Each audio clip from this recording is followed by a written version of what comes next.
Been a lot of stuff being said between you and Caleb.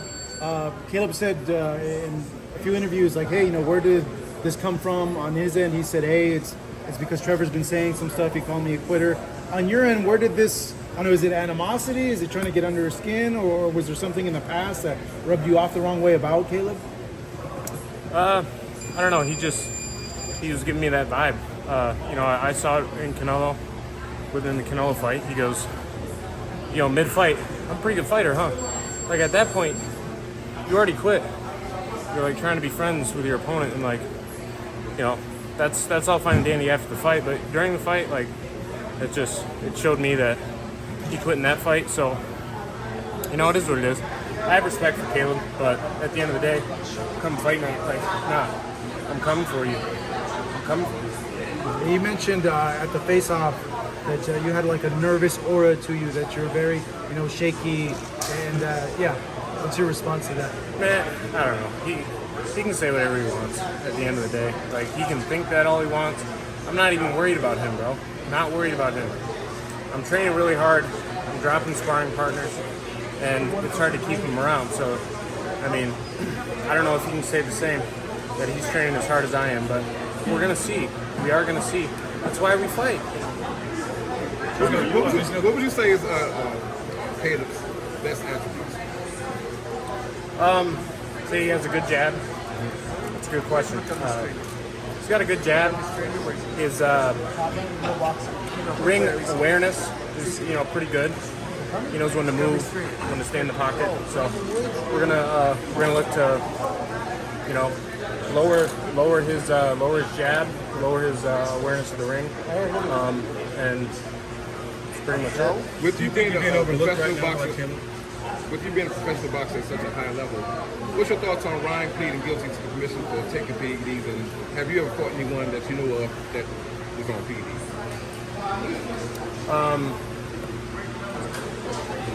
I really don't have too much to say about the Ryan situation. I don't know what he's been through. Caleb mentioned what happened with me about 10 years ago, and I've already addressed it, tainted supplement, and it was a roller coaster ride. So I don't know if that happened to Ryan or not, but guilty is guilty, like, bottom line. So you make sure you serve your time, come on back, get back in there, and make sure that you don't make the same mistakes again. What do you make of Caleb bringing that issue back up again? I think he's just trying to get in my head, which is fine. We're being tested by Nevada Athletic Commission and VADA, so if anybody has anything to say about it, there ain't nothing to say about it now. So, Trevor, you kind of made a political statement back in Beverly Hills when this fight was announced. Why'd you do that? Why was that important to you? I really love this country, and at the end of the day, I want this country to flourish, and I want families to do better. I know countless families right now, friends, that aren't doing well. They can't afford rent. They can't afford gas. They can't afford food. And at the end of the day, you can vote however you want, but I want people to get out and vote, and I want to bring awareness that, hey, we have the power to change the trajectory of this country. And also, people like the fans quickly drew like a juxtaposition between you and Caleb. Like, he's the urban guy, you're the middle America, MAGA guy. What do you think about that? He's from Tennessee. I don't really know where he's from, but I guess he's from the trailer park in Tennessee. So I think we're pretty similar. He's got a lot more money than me.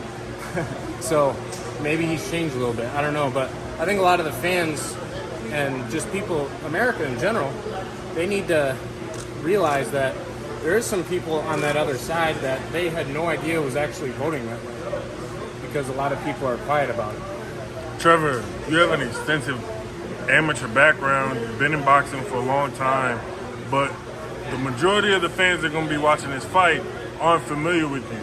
Do you feel like you're being overlooked not only by the fans, but maybe a little bit by your opponent?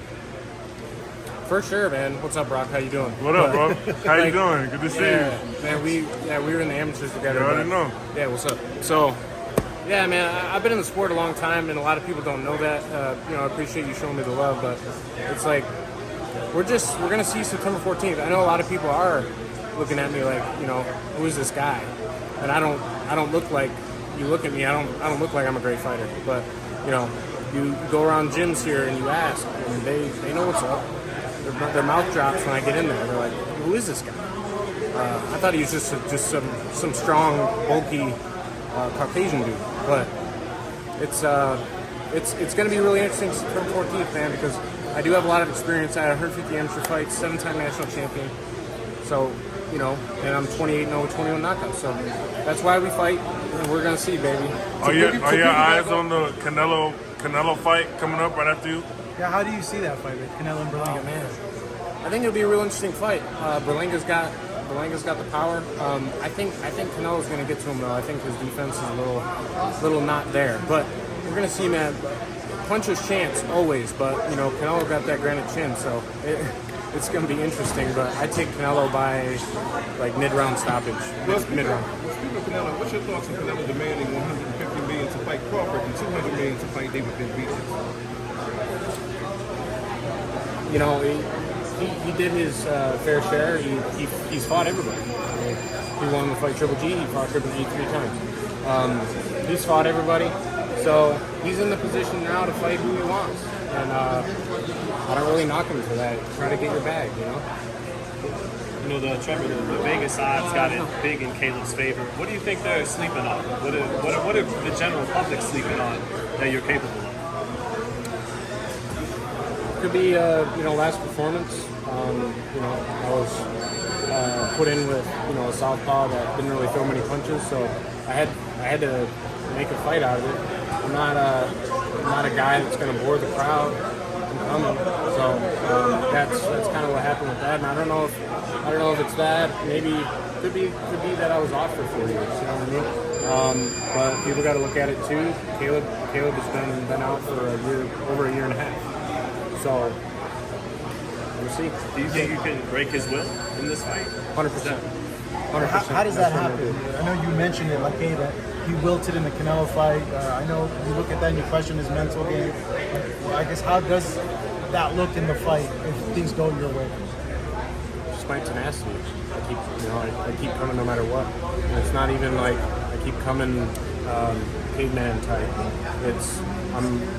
I stay on top of it, man. And I don't know, just ever since I was little, I got it ingrained in me that you win or you die. And a lot of times going to these national tournaments, I was in my head, like you hear about Mike Tyson crying before fights, that was kind of me, like, or guess what, I was going to get it when I got home. So time to win.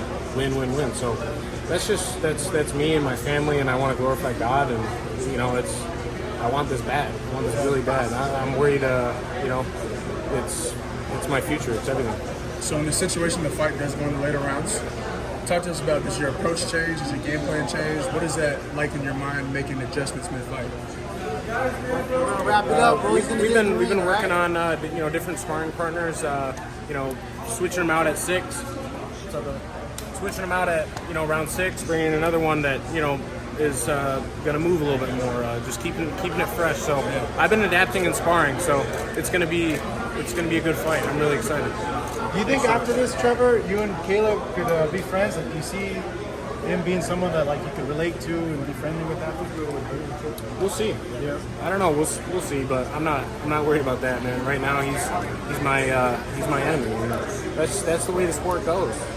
There is no friends in the sport. I realized that back early in my career when I had to fight another guy, one of my friends from Chicago. So there's no friends in the sport.